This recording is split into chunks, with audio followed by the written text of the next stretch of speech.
નમસ્કાર વિદ્યાર્થી મિત્રો, ગુડ મોર્નિંગ. છેલ્લે મેં તમને ટેન્સના લેક્ચરો આપ્યા છે. તો તમે જોયા છે કે ટેન્સ તમે બધાએ બરાબર છે એ લેક્ચર જોયા છે. તમે એનું ધોરણ 9 અને 10 અને 11માં તમે એનું રિવિઝન પુનરાવર્તન તમને લાગ્યું છે. ટેન્સ છે ને એ ઇંગ્લિશ ભાષાનો આખો એક બેઝિક પાયો છે. જો ટેન્સ તમને આવડે તો તમે એની વાક્ય રચના નિબંધમાં, સ્પીચ રાઇટિંગમાં, ઈમેલ રાઇટિંગમાં તમે બધામાં બનાવી શકો છો. ટેન્સ બેઝ છે, આપણો પાયો છે. એટલા માટે મેં તમને રિવિઝન સ્વરૂપે ટેન્સના લેક્ચરો મોકલાવેલા છે, ટોટલી વસ્તુ. હવે ટેન્સ તમને રિવિઝન કર્યું, તમે ભણ્યા, ફેરબુકમાં લખ્યા છે, તો તમને હવે થોડું ઘણું ખ્યાલ આવી ગયો છે કે ટેન્સ વાક્ય રચના કેવી હોય છે ને કઈ રીતે હોય છે. તો ચાલો હવે ટેન્સ ઉપરથી જ આપણે હવે એક બીજા ટોપિક તરફ જવાનું છે, જે ટોપિકનું નામ છે આપણી સામે એક્ટિવ અને પેસિવ. ધોરણ તમે 9, 10, 11 અને 12માં આ જ ટોપિક તમે ભણી ચૂક્યા છો અને ભણવામાં આવશે 11 અને 12માં. તે 9, 10માં ભણી ચૂક્યા છો, 11 અને 12માં આ વસ્તુ આવવાનું છે. તમે બધા આ શબ્દથી, આ ટોપિકથી તો બધા પરિચિતમાં છો તમે બધા. Active, passive. એક્ટિવ એટલે કર્તરી અને પેસિવ એટલે કર્મણી થાય છે. એક્ટિવ એટલે શું મિત્રો? તો કે એક્ટિવ એટલે એ વાક્યમાં કર્તા મુખ્ય હોય છે. એક્ટિવ એટલે કર્તા, યાદ રાખજો. અને પેસિવ એટલે કર્મણી. કર્મણી એટલે કર્મ મુખ્ય હોય છે, બરાબર. એટલે પરીક્ષામાં ધોરણ તમને 9 અને 10માં આ જ રીતે પૂછાતું, એક્ટિવમાંથી પેસિવમાં ફેરવો અને પેસિવમાંથી એક્ટિવમાં ફેરવો. તો એના પહેલાં ફેરવવા માટે પહેલાં આપણે એના કાળની, ટેન્સની વાત કરવી જોઈએ. મેં તમને લેક્ચર આપ્યા છે અને હમણાં હું તમને PDF ફાઇલે મેં તમને છેલ્લે મોકલાવી કે જેમાં ક્રિયાપદના રૂપોના 3 રૂપો મેં તમને વાળો આખું PDF ફાઇલ કોષ્ટક મોકલાવી છે. એ રૂપો તમને આવડે તો એક્ટિવ પેસિવ તમને છે આવડશે, ખાસ ધ્યાન રાખજો. તો એ રૂપો પહેલાં કન્ફર્મ પાકા કરવા પડશે, યાદ રાખવા પડશે, અને પછી ટેન્સ યાદ રાખવાનો છે અને પછી તમારે એક્ટિવમાંથી પેસિવમાં તમારે ફેરવવાનું છે. તો જુઓ, પહેલાં એક્ટિવમાંથી પેસિવમાં ફેરવા માટે, કર્તરીમાંથી કર્મણીમાં ફેરવા માટે થોડોક સામાન્ય મેં નિયમો લખ્યા છે. એ નિયમો તમને આવડે તો તમે છે એ એક્ટિવ પેસિવ ઇઝી. અને ટેન્સ આવડવા જરૂર છે મિત્ર, ખાસ યાદ રાખજો. તો જુઓ, પહેલાં મેં લખ્યું છે કે એક્ટિવમાંથી પેસિવમાં ફેરવતી વખતે કર્તા, જે મેઇન એક્ટિવ વાક્યમાં કર્તા હોય છે, એ કોનું સ્થાન લે છે? કર્મનું સ્થાન લે છે. કર્તા જે આગળ હોય જ ને એ પાછળ વહી જાય. કર્તા એટલે સબ્જેક્ટ. તમને ટેન્સમાં સમજાવેલું છે, સબ્જેક્ટ અને ઓબ્જેક્ટ. આખી વાક્ય રચના તમને સમજાવેલી છે એક એક ટેન્સમાં. એ ટેન્સ પ્રમાણે આપણે એક્ટિવમાંથી પેસિવમાં ફેરવવું છે. એટલે ફેરવતી વખતે એક્ટિવ હોય ત્યારે કર્તા કોનું સ્થાન લે છે? કર્મનું સ્થાન લે છે. એક્ટિવમાંથી પેસિવમાં ફેરવતી વખતે કર્મ પાછું સાંભળજો, કર્તા છે એ કર્મનું સ્થાન લે છે અને કર્મ છે એ કોનું સ્થાન લે છે? તો કે કર્તાનું સ્થાન લે છે. જો બંને આગળ પાછળ થઈ જાય છે. હવે કર્તા છે એ પાછળ જાય તો એકલો પાછળ ન જાય, તો એના માટે મેં થોડાક તમને આવા નિયમ તમે જોશો તો તમને થોડું ઘણું યાદ આવી જશે કે ભાઈ હા, આવું અમે ભણેલા છીએ. તો કે કર્તરી કર્તા, માની લો એક્ટિવ વાક્યમાં કર્તા તરીકે આઈ આપ્યું હોય તો તમારે એને કર્મ બનાવી નાખવાનું. પણ આઈ પાછળ જાય તો શું બની જાય છે? બાય મી બને છે. આઈનું બાય આઈ નહીં, અને બાય બધામાં લાગશે BY. યાદ રાખજો શબ્દમાં.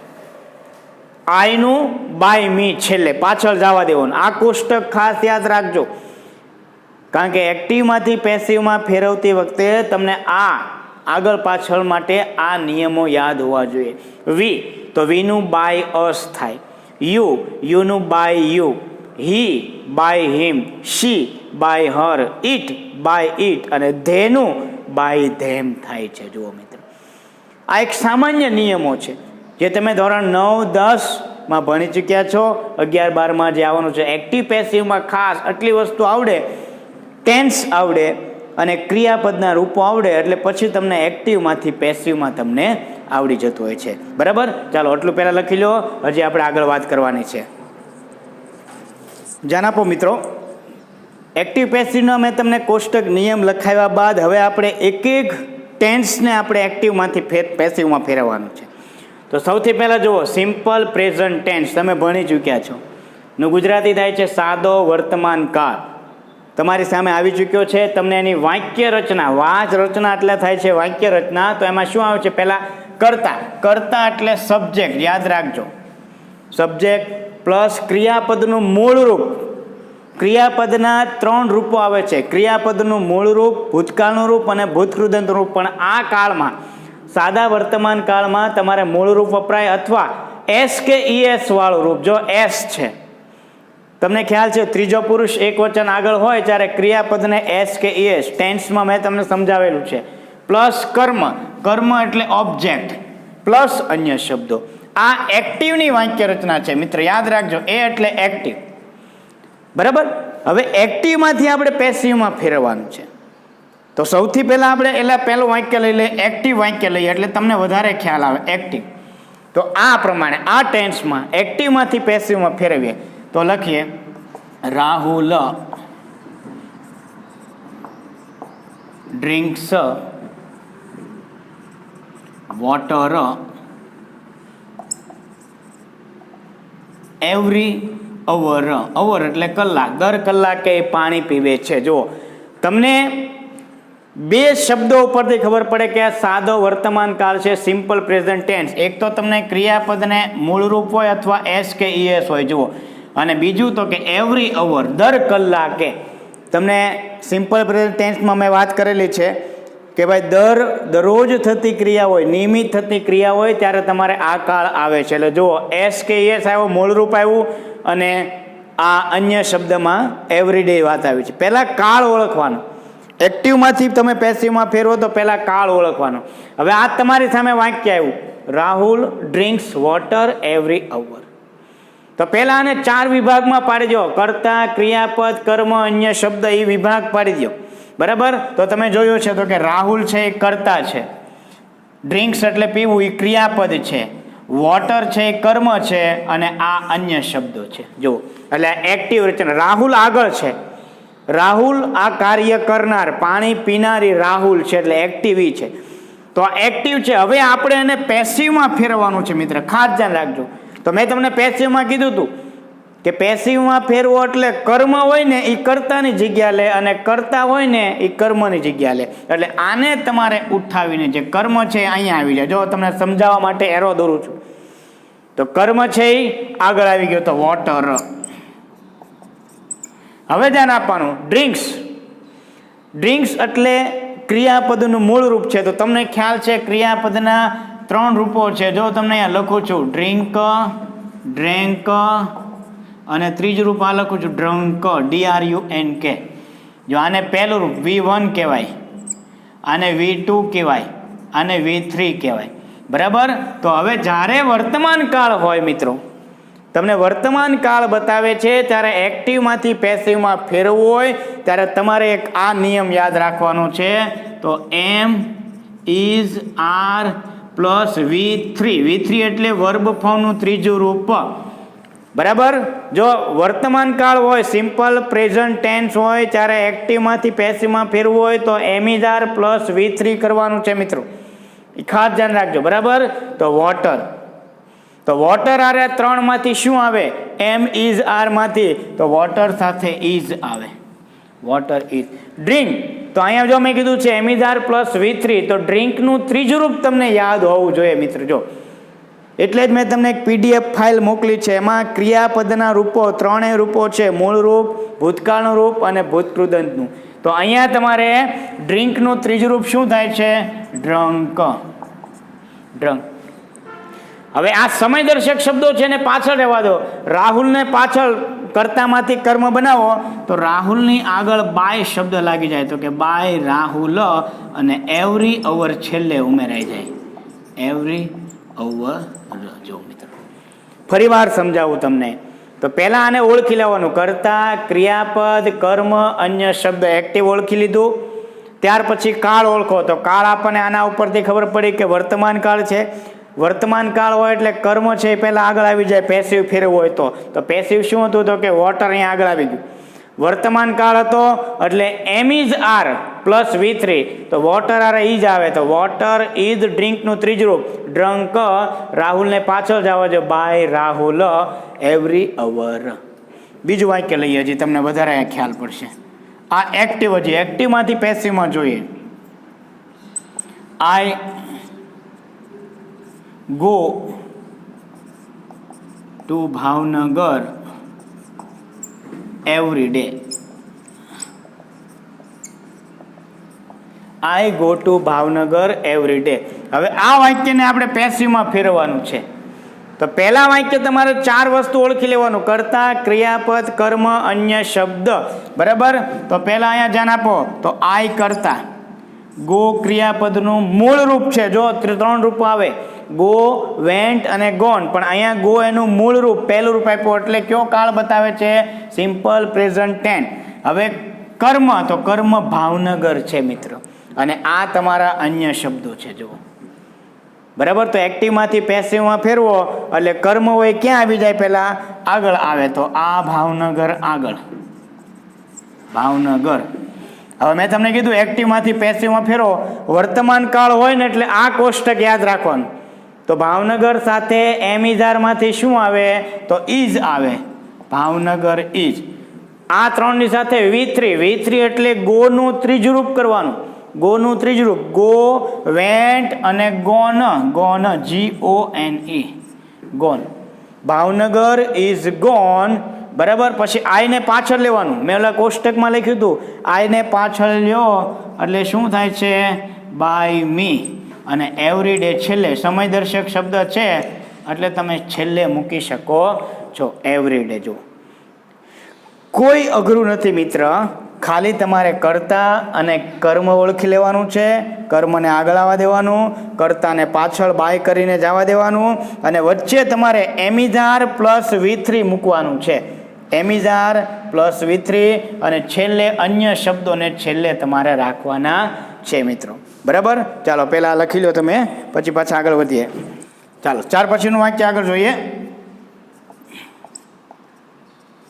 They dig the farm. They dig the farm every morning. મિત્રો જુઓ કે તેઓ જમીન ખેડે છે દરરોજ સવારે. દરરોજની ક્રિયા થાય મિત્રો. જુઓ, બરાબર? તો આને પેસિવમાં ફેરવવાનું છે.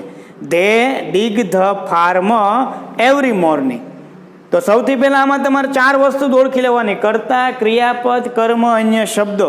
બરાબર? તો હું 4 આપું છું. તો ધે ઈ કર્તા છે, ડીગ ક્રિયાપદ છે, અને ધ ફાર્મ કર્મ છે, અને એવરી મોર્નિંગ અન્ય શબ્દ. તો કર્મ હોય ક્યાં આવે? આગળ આવે. બરાબર? તો આ તમારો કર્મ છે, ધ ફાર્મ. તો ધ ફાર્મ આગળ આવી ગયો. હવે ડીગ. ડીગ એટલે કાળ ઓળખવાનો મિત્ર. તો ડીગ ઈ પહેલું રૂપ છે. ડીગ, ડગ, ડગ 3 રૂપો આવે. તો ડીગ ઈ પહેલું રૂપ. પહેલું રૂપ એટલે મૂળ રૂપ કહેવાય. મૂળ રૂપ હોય એટલે સાદો વર્તમાન કાળ. તો તમારે આ યાદ રાખવાનું, એમિઝાર પ્લસ V3. તો ધ ફાર્મની સાથે પણ શું આવે છે? ઇઝ આવે. ડીગનું ત્રીજું રૂપ V3 રૂપ શું થાય છે? ડગ. ધ ફાર્મ ઇઝ ડગ. ધેને પાછળ લઈ લેવાનું. ધેને પાછળ લો તો મેં તમને કોષ્ટકમાં કીધેલું છે, બાય ધેમ. અને એવરી મોર્નિંગ. Every morning. જો મિત્રો, કોઈ વસ્તુ છે એ અઘરી નથી. ખાલી કર્મ છે ઉઠાવીને આગળ, કરતા પાછળ, અને વચ્ચે તમારે એમિઝાર ને ત્રીજું રૂપ કરવાનું છે. બીજું આમાં કોઈ વસ્તુ હાર્ડ છે નહીં. બરાબર? ચાલો એટલું લખી લ્યો. જે આગળ વધીએ.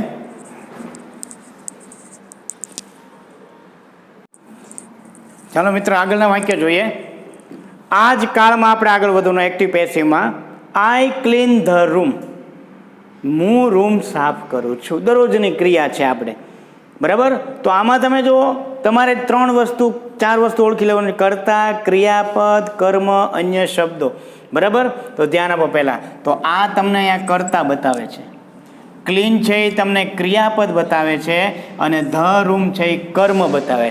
તો એક્ટિવમાંથી પેસિવમાં તમને ખ્યાલ છે, જે કર્મ હોય ક્યાં આવે છે? આગળ આવે. તો ધ રૂમ આગળ આવી જાય. ક્લીન, તો ક્લીન એ વર્તમાન કાળ બતાવે છે. ક્લીન એ પહેલું રૂપ છે, V1 છે.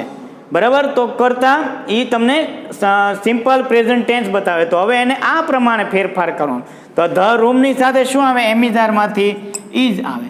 ક્લીનનું ત્રીજું રૂપ V3 રૂપ શું થાય છે? ક્લીન્ડ. આઈને પાછળ જવા દો એટલે કોષ્ટકમાં મેં તમને બતાવેલું છે તો આઈનું શું થાય છે? બાય મી થાય છે. માત્ર અહીંયા આગળ આ પાછળ અને વચ્ચે તમારે આટલી વસ્તુ વ્યવસ્થિત વિચારીને મૂકો એટલે તમારો એક્ટિવમાંથી પેસિવમાં સિમ્પલ પ્રેઝન્ટ ટેન્સમાં સાચું પડી જાય છે. ચાના પર બીજું વાક્ય લઈએ આપણે. મેનેજર સાઇન SIGNS સાઇન એટલે સહી કરવી. ચેક એટલે ચેકો આવે એમાં સહી કરવી. ચેક્સ S લાગ્યું. એવરી ડે એટલે દરરોજ સહી કરે છે. બરાબર. તો આમાં તમારે 4 વસ્તુ ઓળખી લો: કર્તા, ક્રિયાપદ, કર્મ, અન્ય શબ્દો. તો આમાં તમે કયો કર્મ કયું બતાવે છે? તો કે ચેક્સ કર્મ બતાવે છે. સાઇન એટલે સહી કરવી. આ ક્રિયાપદ S લાગ્યો, જો S લાગ્યો અને આ કર્તા છે અને પાછળનો અન્ય શબ્દ. તો ચેક્સ આગળ આવશે મિત્રો. ચેક્સ.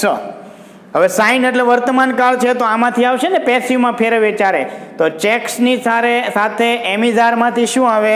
તો બહુવચન છે એટલે આર આવશે. જુઓ અહીંયા ચેક્સ આપ્યું છે, ચેક્સ આપ્યું છે એટલે આર. સાઇનનું ત્રીજું રૂપ SIGNED સાઇન્ડ. મેનેજરને પાછળ જવા દેવાનું. કરતા છે એ કર્મની જગ્યા લે ને એટલે બાય ઉમેરવાનું છે. બાય મેનેજર અને એવરી ડે. મિત્રો આ જે મેં તમને 5 વાક્યો કરાવ્યા એ હકાર વાક્યો હતા. હકાર. તો હવે આપણે આને નકાર વાક્યને એક્ટિવમાંથી પેસિવમાં કેમ ફેરવા એ જોઈએ આપણે. નકાર વાક્યોને આ હકાર વાક્યો હતા. બરાબર. હવે આપણે નકાર જોઈએ પછી પ્રશ્નાર્થ જોઈશું આપણે.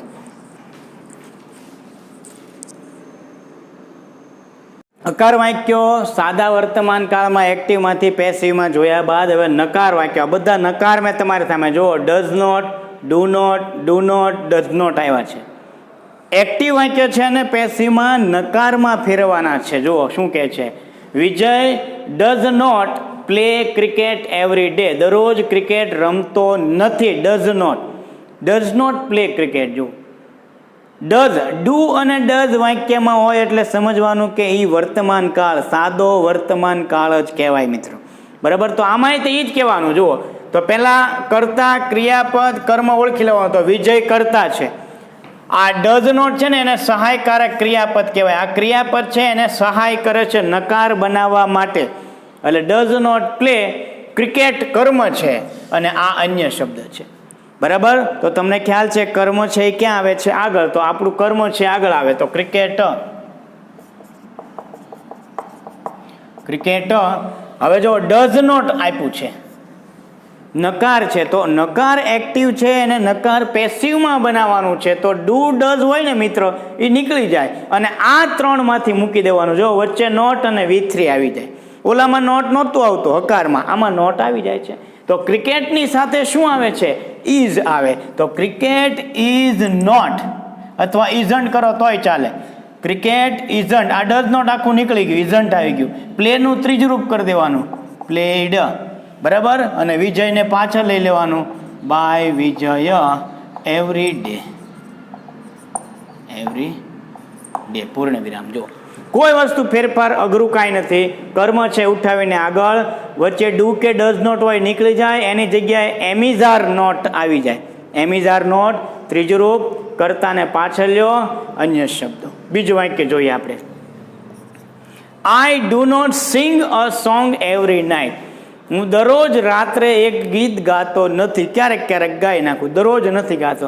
તો આમાં ડુ નોટ અને સિંગ એ આવ્યું છે. જો અ સોંગ એ કર્મ છે તો કર્મને ઉઠાવીને આગળ લેવાનું. તો અ સોંગ. હવે ડુ નોટ આખું નીકળી જાય, એની જગ્યાએ એમિઝાર આવે. તો અ સોંગ એક ગીત એટલે એમિઝાર માંથી શું આવે? ઇઝ આવે. સિંગનું ત્રીજું રૂપ આવડવું જોઈએ. સિંગ, સેંગ અને સંગ. SUNG. અ સોંગ ઇઝ સંગ. આઈને પાછળ આવવા દો, બાય મી અને એવરી નાઇટનું every night. We don't break the rules. આપણે નિયમો તોડવા ન જોઈએ. બરાબર. આમાં ડોન્ટ આવ્યું અને આ બ્રેક એ ક્રિયાપદ છે. ધ રૂલ્સ એ કર્મ છે મિત્ર, યાદ રાખજો. તો ધ રૂલ્સ આગળ આવે. The rules. ડોન્ટ આપ્યું છે. ધ રૂલ્સ બહુવચન છે મિત્ર એટલે આર નોટ. તમે ઇઝ નોટ કરો ને તોય ચાલે પણ અહીંયા are not rules are. The rules aren't બ્રેકનું ત્રીજું રૂપ આવડવું જોઈએ, બ્રોકન. Break, broke, broken. વીને પાછળ લ્યો તો બાય અસ, છેલ્લે પૂર્ણ વિરામ, US, છેલ્લે પૂર્ણ વિરામો. પછીનું વાક્ય, Ashok does not cook tasty food every day. દરરોજ એ સારું ભોજન બનાવતો નથી. મૂડ હોય તો સારું બની જાય, પણ દરરોજ નથી બનાવતો. તો ડઝ નોટ કુક, અને ટેસ્ટી ફૂડ આખું કર્મ છે મિત્ર. ટેસ્ટી ફૂડ આખું કર્મ, એને આખાને આગળ સાથે લઈ લેવાનું છે. તો કે ટેસ્ટી ફૂડ ડઝ નોટ છે, તો અહીંયા એમિઝારમાંથી શું આવે? ટેસ્ટી ફૂડ સાથે ઇઝ આવે. તો is not the tasty food is not કુકનું ત્રીજું રૂપ આવડવું જોઈએ. તો કે કુકડ, ઈડી લાગી જાય, કુકડ. અશોકને પાછળ જવા દો, બાય અશોક એવરી ડે, છેલ્લે પૂર્ણ વિરામની નિશાની. આ બધા વાક્યો નકાર વાક્ય છે મિત્ર. જુઓ બરાબર, પહેલા હકાર જોયા, નકાર. હવે આપણે પ્રશ્નાર્થ જોવાના છે. બરાબર, આટલું લખી લો પહેલા.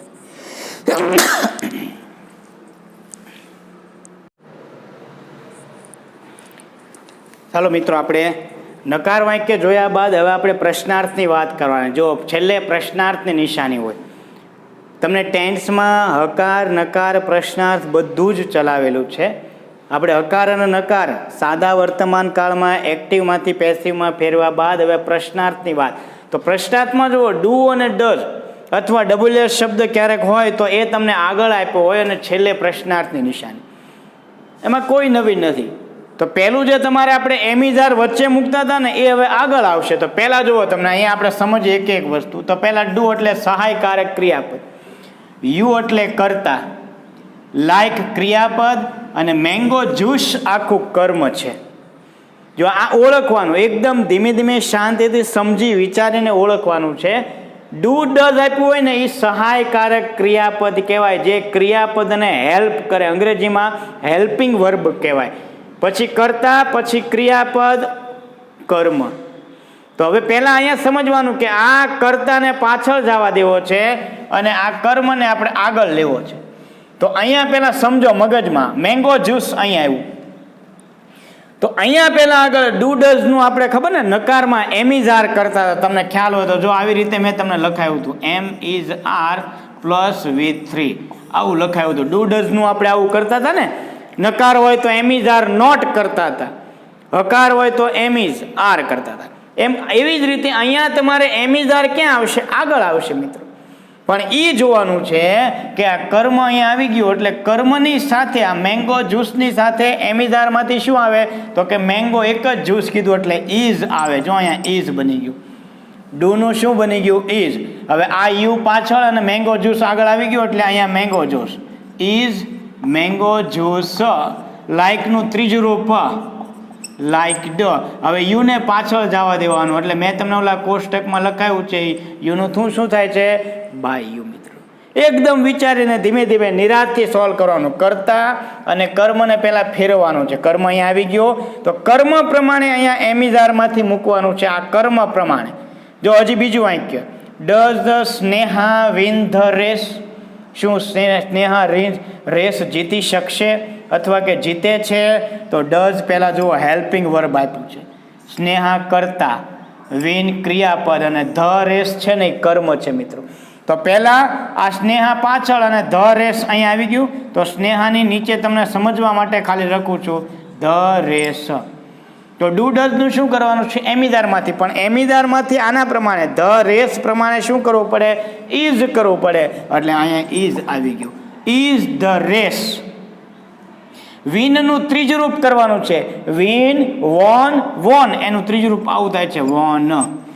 Is the race won. હવે સ્નેહાને પાછળ જવા દો એટલે શું થાય છે? બાય સ્નેહા. છેલ્લે પ્રશ્નાર્થની નિશાની જો. બરાબર, ખાસ ધ્યાન રાખજો. ડુ ડઝનું શું થઈ જાય છે? એમિઝારમાંથી આવે. હવે અહીંયા ધ્યાન આપજો. અહીંયા WS પછી પ્રશ્નાર્થ છે. WS શબ્દ પછી જુઓ તમને ડુ કરી. આ સીધો સહાયકારકથી પ્રશ્નાર્થ હતો. આ WS શબ્દવાળા પ્રશ્નાર્થ છે. તો જ્યારે WS શબ્દ હોય ને ત્યારે પહેલાં આમને મૂકી દેવાનું, વાય નું વાય. હવે જો આમ કરો એટલે આની જેવો પ્રશ્નાર્થ થઈ ગયું. તમે જુઓ બરાબર. આ ડુ સહાયકારક ક્રિયાપદ, યુ કરતા, પ્રિફર ક્રિયાપદ, ઇંગ્લિશ કર્મ થઈ ગયું. તો પહેલાં યુ અહીંયા અને ઇંગ્લિશને આગળ લઈ લેવાનું. તો વાય તો આમને આવી ગયું. હવે અહીંયા ઇંગ્લિશ આવી ગયું. તો ઇંગ્લિશની સાથે એમિઝારમાંથી શું આવે? ઇઝ આવે. તો કે વાય ઇઝ. ઇંગ્લિશ આગળ આવી ગયું ને, ઇંગ્લિશ. Why is English. પ્રિફરનું ત્રીજું રૂપ પ્રિફર્ડ, ઈડી લાગી જાય. હવે યુને કરતા ને કર્મ લઈ લ્યો એટલે બાય યુ. છેલ્લે પ્રશ્નાર્થ નિશાની. જો અહીંયા ડબલ એચ વાળો શબ્દ હતો એટલે આમનમ ને આમનમ રે વાય. હજી પાછો ડબલ એચ શબ્દ વાળો છે. જો વેર આપ્યું છે તો વેરને આપણે આમનમ જ રહેવા દેવાનું છે. વેરનું વેર જ તે. જો હવે અહીંયા આમ આડો કરી નાખો એટલે આ પ્રમાણે પ્રશ્નાર્થ થઈ ગયું. તમે જો યુ ડુ સહાયકારક ક્રિયાપદ, યુ કરતા, પુટ ક્રિયાપદ, ઇંગ્લિશ બુક એ કર્મ છે. તો ઇંગ્લિશ બુક આખું યુની નીચે આવી જાય અહીંયા. તો ડુની જગ્યાએ એમિઝારમાંથી મૂકવું પડે, પણ ઇંગ્લિશ બુકની સાથે શું આવે છે? ઇઝ આવે. એટલે English book is, sorry, where is English book. પુટનું ત્રીજું રૂપ શું થાય? તો કે પુટનું પુટ જ થાય. ત્રણેય રૂપ put put put, cut cut cut, shut shut shut, એ ત્રણેય રૂપ સેમ થાય. યુને પાછળ જવા દો એટલે બાય યુ. છેલ્લે પ્રશ્નાર્થની નિશાની. પાછું ડબલ એચ વાળું પ્રશ્ન થાય. જો વાય, તો વાયને પહેલાં આમનામ જ મૂકી દેવાનું છે. વાયનું વાય. આ ડુ યુ કરતા, હેવ ક્રિયાપદ, ઇટ કર્મ. તો ઇટને યુની નીચે આવવા દો તો એની સાથે ઇઝ જ આવે એટલે વાય ઇઝ ઇટ. હેવનું ત્રીજું રૂપ શું થાય? તો કે હેડ થાય છે. હેવ, હેડ, હેડ. યુને પાછળ જવા દો એટલે બાય યુ. છેલ્લે પ્રશ્નાર્થ નિશાની. જો આ પ્રશ્નાર્થ વાક્ય પહેલા સહાયકારકથી પ્રશ્નાર્થ બનાવ્યું, પછી ડબલ એચ શબ્દથી પ્રશ્નાર્થ બનાવ્યું. બરાબર. ચાલો લખી લો પહેલા ધ્યાનપૂર્વક. બરાબર. પછી આપણે આગળ હજી એક પ્રકારનું પ્રશ્નાર્થ વાક્ય બાકી જે તમને અલગ આવશે. જો આ બધા ડબલ એચ શબ્દ છે પણ એ અલગ છે, અને હવે જે આવશે વુ વાળું એની આખી રચના અલગ છે, એવું તમને સમજાવું છું.